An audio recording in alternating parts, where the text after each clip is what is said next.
Now, the follow-up question, which may be posed to you by a non-Muslim or by a sincere Muslim, right?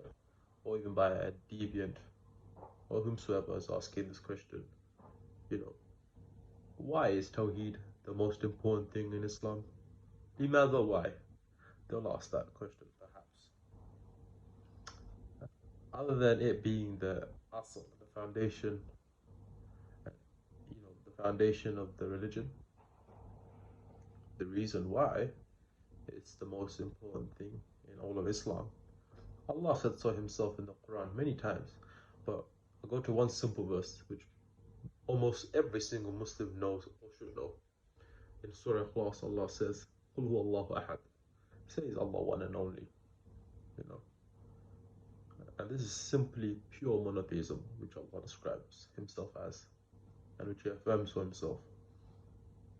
And the Prophet Muhammad, peace upon him, in an authentic hadith said, whosoever's last statement is La ilaha illallah, dakhala al-jannah, then Allah will enter him into paradise. Now, Tawheed, the belief, the firm belief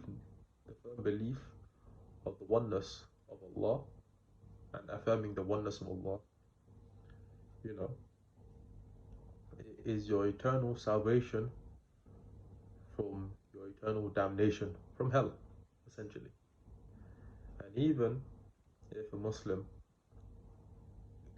he or she, does and commits a lot of filth and does a lot of sins and falls into such disarray, but they still had the firm affirmation and belief of the Tawheed, the pure oneness, the pure monotheism in Allah, of Tawheed, then after serving judicial punishment for however long Allah intends and wills for them, then eventually, after they serve their punishment in hell, in the pits of hell, they'll be taken out of hell and placed into paradise eventually, because they had the firm affirmation and belief of the pure oneness of Allah, the Tawheed of Allah.